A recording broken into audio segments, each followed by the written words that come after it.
Hello guys. ये 4G session का पहला वीडियो है। इस वीडियो में सबसे पहले आज हम देखेंगे 4G के बेसिक के बारे में, आर्किटेक्चर के बारे में और जॉब की अपॉर्चुनिटीज कहाँ कहाँ आप अप्लाई कर सकते हो। इस प्रिपरेशन करने के बाद, ये वीडियो सीरीज को प्रिपेयर करने के बाद, तो सबसे पहले हम आज जानेंगे। ये आपका जो यूई हो गया, इनोड भी मतलब आपका टावर हो गया, और ये आपका ईपीसी पार्ट हो गया मतलब पैकेट कोर पार्ट हो गया। ये इसके सारे नोड हैं, एमएमईएस गेटवे, पी गेटवे, पीसीआरएफ, एचएसएस, ये नोड हो गए। और इसके आगे वोल्टी में, आईपी आईएमएस में अलग नोड होते हैं। ठीक है। तो ये आपका जो सिग्नलिंग है, ये आपका जो डॉटेड लाइन आ रही है, ये सिग्नलिंग डेटा फ्लो के लिए है। E node B to S gateway to P gateway to IP network. और जो ये ज़्यादा मोटी लाइन है डॉटेड वाली, ये eNode B to MME, MME to HSS, ये सिग्नलिंग होती है। एमएमई टू इनोड बी, ये सिग्नलिंग होती है। तो जॉब की अपॉर्चुनिटीज जो होती है आपको, एक तो यूई साइड कर सकते हो आप इनोड बी में। जब टावर लगता है, टावर की ऑपरेशन में, इसमें तो आप ऑलरेडी काम कर रहे हो। उसके बाद आप एमएमई, ये पैकेट कोर के ऑपरेशन में जॉब कर सकते हो। इसके इंस्टॉलेशन में, मेंटेनेंस में, टेस्टिंग में, इनोड बी टेस्टिंग में, यूई की प्रोटोकॉल टेस्टिंग में, इनोड बी की प्रोटोकॉल टेस्टिंग में, एमएमई की प्रोटोकॉल टेस्टिंग में, मतलब सारे नोड की प्रोटोकॉल टेस्टिंग में आप जॉब कर सकते हो। ऐसे आईएमएस वोल्टी प्रोटोकॉल टेस्टिंग में जॉब कर सकते हो। तो ये वीडियोज देखने के बाद, ये हम सारे सीक्वेंस में वीडियो लेके आ रहा हूँ, तो ये देखने के बाद आप कोई भी इंटरव्यू क्वालिफाई कर सकते हो। आपको जरूरी नहीं है कि प्रोटोकॉल टेस्टिंग या फिर सीनियर इंजीनियर के लिए, या फिर आपका क्लाउड में जा रहे हो, आप किसी में भी आप ये इतना कवर करने के बाद सारे इंटरव्यू क्वालिफाई कर पाओगे। उस बेसिस से हमने ये वीडियो सीरीज लेके आया हूँ। तो चलते हैं अपन इसके आर्किटेक्चर को सेग्रीगेट करके बता रहा हूँ आपको। तो ये यूई हो गया आपका, ये आपका इनोड बी वाला पार्ट हो गया, इनोड बी। और ये इनोड बी टू एमएमई में एस वन एमएमई इंटरफेस होता है। ये सारे नोड के बीच में जो इंटरफेस होता है, वो इंटरफेस आपको धीरे धीरे सारे याद हो जाएंगे। और इंटरव्यूअर पूछते भी है, मैक्सिमम पूछते हैं, 90% पूछते हैं। तो आप को रटने की जरूरत नहीं है, धीरे धीरे ऐसे ही याद हो जाएंगे। तो ये आपका कोर नेटवर्क होगा। कोर नेटवर्क मतलब पैकेट कोर में क्या क्या आता है, एमएमई हो गया आपका, पीसीआरएफ हो गया, एस गेटवे हो गया, पी गेटवे हो गया। और ये आपका आईएमएस नेटवर्क है। आईएमएस नेटवर्क में ये सारे नोड होते हैं। तो ये सारे अभी आपको याद करने की जरूरत नहीं है, धीरे धीरे आज जैसे ही हम आगे बढ़ते जाएंगे आपको ऐसे ही याद हो जाएंगे। बस आपको थोड़ा सा ओवरव्यू के लिए मैं बता रहा हूँ सिग्रीगेट करके। फिर नेक्स्ट हम स्टार्ट करते हैं यहाँ से आपका 4G के बारे में। तो 4G आपका, हम इसको LTE भी बोलते हैं, long term evolution. 4G fourth generation. ठीक है। तो ये डिफिनीशन वगैरह स्क्रीनशॉट लेके आप पढ़ सकते हो। ज़्यादा मैं डीप में पढ़ के बताऊंगा तो वीडियो लंबा होगा। तो मैं डायरेक्ट आता हूँ। ये प्रोटोकॉल, प्रोटोकॉल क्या होता है? प्रोटोकॉल एक सेट ऑफ रूल होता है। मतलब आपने, जैसे आप और आपके पेरेंट्स के बीच में कम्युनिकेशन करने के लिए एक सेट ऑफ रूल बन रखा कि आप ऐसे ही कम्युनिकेट करोगे। आपके छोटों से ऐसे बात करना, बड़ों से बात ऐसा करना, वो तो एक सेट ऑफ रूल होता है ना। वैसे ही एक नोड से दूसरे नोड के बीच में कम्युनिकेशन के लिए सेट ऑफ रूल डिफाइन किया गया है, उसको प्रोटोकॉल बोलते हैं। अब प्रोटोकॉल कितने टाइप के होते हैं? प्राइवेट प्रोटोकॉल होता है, पब्लिक प्रोटोकॉल। प्राइवेट प्रोटोकॉल क्या होता है? डिफिनीशन आप देखो, communication between application of specific organisation. मतलब जैसे एग्जांपल देखो आप, स्काइप, मतलब स्काइप से स्काइप में ही कम्युनिकेशन कर पाओगे। सपोज आप यूज कर रहे हो स्काइप और मैं व्हाट्सअप, तो हम एक दूसरे से कम्युनिकेशन नहीं कर पाएंगे, कॉलिंग नहीं कर पाएंगे। ठीक है। तो ये आपको समझ जाओ, समझने के लिए एग्जाम्पल बहुत बेस्ट चीज होती है। जैसे एग्जाम्पल आप समझ जाओगे तो आपको डिफिनीशन अपने आप आ जाएगी। और पब्लिक प्रोटोकॉल में देखो आप, एसआईपी प्रोटोकॉल, एसआईपी प्रोटोकॉल देख रहे हो आप, एक सी डिफिनीशन क्या है?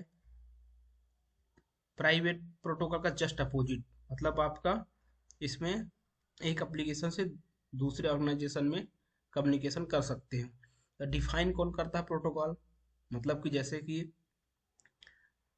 आप दो लोगों के बीच में कम्युनिकेशन करना है, तो वो कोई एक आपके सीनियर, आपके पेरेंट्स डिसाइड करते हैं कि आपको कैसे कब बात करना है। तो इसी तरह दो नोड के बीच में जो कम्युनिकेशन होता है, तो डिफाइन कौन किया है? जैसे 2G और 2.5G का इट्सी ने किया है। इट्सी क्या है? एक यूरोपियन टेलीकम्युनिकेशन स्टैंडर्ड इंस्टीट्यूट है। इसमें कुछ कंट्रीज मिलके कंपनी बना रखी हैं। ऐसे ही 3GPP है, थर्ड जनरेशन पार्टनरशिप इस प्रोजेक्ट। इसमें 7 यूरोपियन कंट्रीज है, आई थिंक 7 कंट्रीज हैं, वो मिलके सारा डिसीजन लेते हैं कि क्या क्या सेटअप रूल होना चाहिए 4G के लिए। तो ये 3GPP प्रोटोकॉल लॉन्च किया। और IETF ने IMS प्रोटोकॉल की प्रोटोकॉल्स डिफाइन किया है। ठीक है, अब प्रोटोकॉल टेस्टिंग की बात करते हैं अपन। अभी हम उसी की तैयारी कर रहे हैं, प्रोटोकॉल टेस्टिंग। प्रोटोकॉल होता क्या है, ये डिफिनीशन आपको पढ़ना है तो आप स्क्रीनशॉट लेके रख सकते हो, आप पढ़ सकते हो। क्योंकि ज़्यादा डीप डिफिनीशन पढ़ के बताऊंगा तो बहुत टाइम लगेगा। मेरा जो फोकस है तो आपको एक गाइड करना कि आपको क्या क्या पढ़ना है और किस सीक्वेंस में पढ़ना है और होता क्या है, वो चीज़ें बता देना। बाकी आप अपने से भी थोड़ा बहुत एफर्ट लगा सकते हो। ठीक है, तो ये प्रोटोकॉल टेस्टिंग। जैसे हम प्रोटोकॉल टेस्टिंग की तैयारी कर रहे हैं, भाई मैं प्रोटोकॉल टेस्टिंग की तैयारी कर रहा हूँ। कोई बोलता है भाई मैं इनोड भी टेस्टिंग करता हूँ, इनोड भी में प्रोटोकॉल टेस्टिंग करता हूँ, कोई यूयू में। तो इस तरह से इनकी टेस्टिंग के कैसे कैसे होती है, एक मैनुअल होती है। मैनुअल जो, जैसे कि मैनुअली टेस्टिंग करना है, और एक ऑटोमेटिक टेस्टिंग होती है। अब जैसे मैनुअल टेस्टिंग में उदाहरण दूं आपको, जैसे आप टावर के नीचे आप जाके खड़े हो गए और उसमें कॉल लगा के चेक कर रहे हो, कॉल लग रही है नहीं, वो क्या हो गई? Manual testing. एसएमएस हो रहा कि नहीं, वो हो गया मैनुअल टेस्टिंग। ऑटोमेटिक टेस्टिंग क्या होती है? उसमें आपको एक स्क्रिप्ट लगा दोगे, आप अपने आप ही कॉल लगेगी, तो वो कॉल फेल हो रहा है, रिकॉर्ड होगी, वो सारी चीज़ें ऑटोमेटिक टेस्टिंग होती है। वो लॉग में आपको फिर चेक करना होता है। ठीक है, तो प्रोटोकॉल टेस्टिंग के टाइप कौन कौन से होते हैं? ये smoke testing, conformance testing, functional testing, performance testing, scalability testing. ये आपको रटने की जरूरत नहीं है, बट आप थोड़ा सा इनका टाइप बस याद करके रखो कि यार ये टाइप की होती है, अपनी अंडरस्टैंडिंग के लिए। क्योंकि हम पढ़ने क्या वाले हैं, प्रोटोकॉल टेस्टिंग, तो उसकी बेसिक पता होना चाहिए। बाकी ये इंटरव्यू में पूछते नहीं है कि ये निगेटिव टेस्टिंग क्या होती है, बेंचमार्क टेस्टिंग क्या होती है। ये मैक्सिमम केसों में नहीं पूछते, तो आपको ये रटने की जरूरत नहीं है। तो एक बार ओवरव्यू के लिए आप स्क्रीनशॉट लेके पढ़ सकते हो। ठीक है, फिर ये मोबाइल का इवोल्यूशन है। देखो आप 1980 में 1G आया, 2G आया 1990 में, 3G आया 2000 में, 4G आया 2010 में, 5G आया आपका 2020 में। तो इस तरह से इनका इवोल्यूशन हुआ है। फोर 1G जो एनालॉग वाइज, अब इनका भी थोड़ा पढ़ना है आपको, तो प्लेलिस्ट में जाके आप देखोगे तो एक वीडियो मैंने बना रखा है, टेलीकॉम रील्स करके प्लेलिस्ट है, उसमें देखोगे तो आप डीप से बता रखा हूँ। तो इस पे हम ज़्यादा डीप में नहीं जाते हैं, ये जस्ट आप ओवरव्यू के लिए मैंने बता दिया कि एनालॉग कॉल होता था इसमें 1G में, 2G में डिजिटल हो गया, 3G में मोबाइल ब्रॉडबैंड हो गया, 4G में थोड़ा फास्टर हो गया, है ना, ये चीज़ें हैं। अब चलते हैं हम बैंड। तो बैंड कई बार क्या होता है, अपन ये सोचते हैं यार कितने बैंड में हमारा 4G चल रहा है यार। जियो ने 1800 में बैंड लॉन्च किया है, 2300 में लॉन्च किया। वो एक्चुअली बैंड नहीं होती है, वो फ्रीक्वेंसी होती है। तो आपका अंडरस्टैंडिंग के लिए मैं बता दूं, वो एक बैंड बैंड ऐसा होते हैं। बैंड वन हो गया, बैंड वन के अंदर कितने कैरियर बैंडविड्थ होती है, बैंड टू के अंदर कितने कैरियर बैंडविड्थ सपोर्ट करती हैं, वो होते हैं। तो वो एग्जांपल के थ्रू भी अभी दिखाऊंगा आपको, तो ज़्यादा क्लियर हो जाएगी। LTE बैंडविड्थ क्या होता है? Maximum amount of data transmitted over an internet connection in A given amount of time, वो LTE बैंडविड्थ होता है। ठीक है, bandwidth of mistake in inter speed actually value information calculator MBPS। मैं एग्जांपल के थ्रू आपको बैंडविड्थ एग्जांपल के through मैं आपको बता रहा हूँ, बाकी आप ये स्क्रीनशॉट लेके पढ़ लेना। जैसे कि देखो आप बैंड वन हो गया, ये बॉन्ड बैंड बहुत सारे होते हैं, 100 के प्लस होते हैं। जैसे बैंड वन हो गया, बैंड वन की फ्रीक्वेंसी कितनी है? 2100 फ्रीक्वेंसी। जो आप बोलते हैं हम कि 2100 फ्रीक्वेंसी, 2100 फ्रीक्वेंसी नहीं है वो, 2100 बैंड नहीं है वो, 2100 फ्रीक्वेंसी है। बैंड इसका वन है। उसमें कैरियर बैंड, चैनल बैंडविड्थ कितनी है? चैनल बैंडविड्थ 5, 10, 15 एंड 20 सपोर्ट करती है। अब हम यूज कर, हो सकता है हमारा ऑपरेटर 20 बस यूज कर रहा हो, है ना। अब जैसे बैंड 8 हो गया, बैंड 8 में फ्रीक्वेंसी 900, और इसकी अपलिंक डाउनलिंक फ्रीक्वेंसी हो गई, अपलिंक 880 से 915 और डाउनलिंक फ्रीक्वेंसी हो गई। और इसकी जो ये चैनल बैंडविड्थ है कौन कौन सी सपोर्ट कर रही है, ये 1.4, 3, 5 एंड 10 मेगाहर्ट्ज।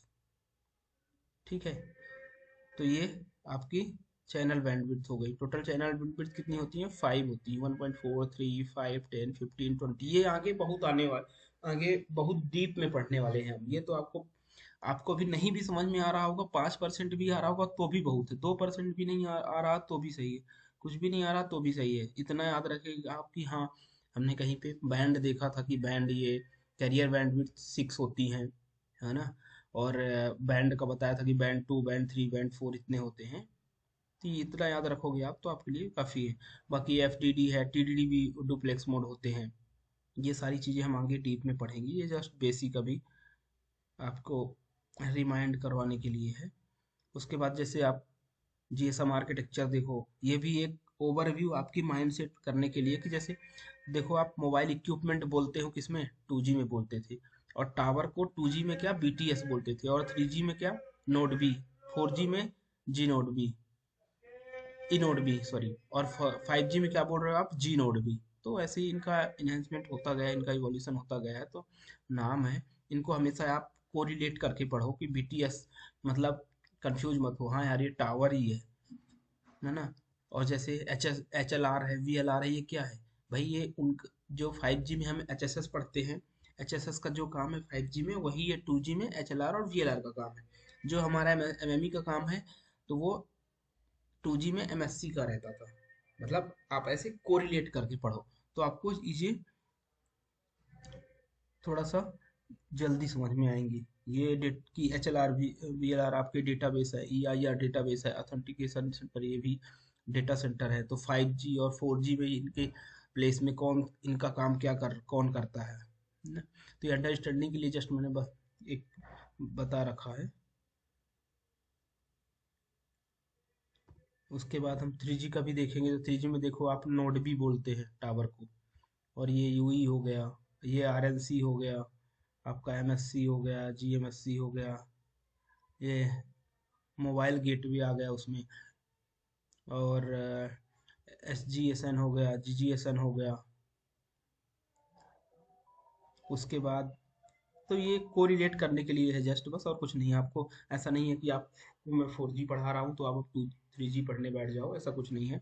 बस कोरिलेट करने के लिए कि सपोज कोई ऐसा है जिसको 3G का नॉलेज है यार और 4G पढ़ना चाह रहा है तो वो जल्दी से कैच कर पाए, इसके लिए मैं बता रहा हूँ।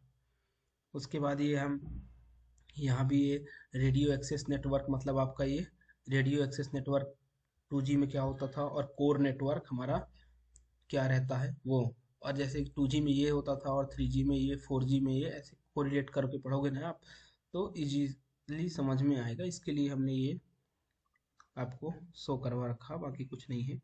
अभी तो ये बेसिक है। और ये आपका देखो, ये पैकेट कोर का ईपीसी का हो गया पूरा पार्ट। इसमें क्या कौन कौन से नोड हैं, एमएमई है, HSS gate, H S S S gateway, P gateway, PCRF, ये हो गए। इनके सबके फंक्शनल हम पढ़ेंगे कि क्या फंक्शन है, एमएमई का क्या काम होता है, एचएसएस क्या होता है, सारे का आगे जाके सारा हम पढ़ेंगे। और ई नोड भी के फंक्शन पढ़ेंगे। उसके बाद में फिर प्रोटोकॉल टेस्टिंग भी पढ़ेंगे। ये आर्किटेक्चर में आप देख रहे हो कि ये एल टी ई टू इनोडबी में यू इंटरफेस है, यू इंटरफेस यहाँ पे इनोडबी टू एल टी, मतलब ये रेडियो इंटरफेस के थ्रू कनेक्टेड होते हैं। और इनोडबी टू एम एम ई, और ये सब इनके बीच में जो इंटरफेस है, जैसे एम एम ई और इनोडबी के बीच में S1 MM है। तो इन इंटरफेसेस को भी याद रखना है आपको, और याद हो जाएंगे धीरे धीरे। S1 MM हो गया, इनके बीच में प्रोटोकॉल अब कौन सा यूज होता है वो भी पढ़ेंगे बाद में। कि यहाँ तो ये तो इंटरफेस हो गया S1 MM, और प्रोटोकॉल कौन सा यूज होता है, एमएमई और एचएसएस के बीच में कौन सा प्रोटोकॉल यूज होता है, वही बस पढ़ना है। और वो इन्हीं के बीच में जो कम्युनिकेशन होता है वही टेस्टिंग करना है आपको। अब सपोज आप इनोडबी की प्रोटोकॉल टेस्टिंग कर रहे हो तो क्या देखोगे आप, इनोडबी से एमएमई में कौन कौन से मैसेज जाते हैं, क्या क्या जा सकता है, क्या क्या क्या हो सकता है, वही सारी चीजें टेस्टिंग करोगे आप। तो कौन सा प्रोटोकॉल होता है, उस प्रोटोकॉल के अंदर कौन कौन से फंक्शन होते हैं, कौन प्रॉपर वर्क कर रहे हैं कि नहीं, वो चीजें आपको आगे करना है। तो चलिए नेक्स्ट वीडियो में मिलते हैं। Thank you.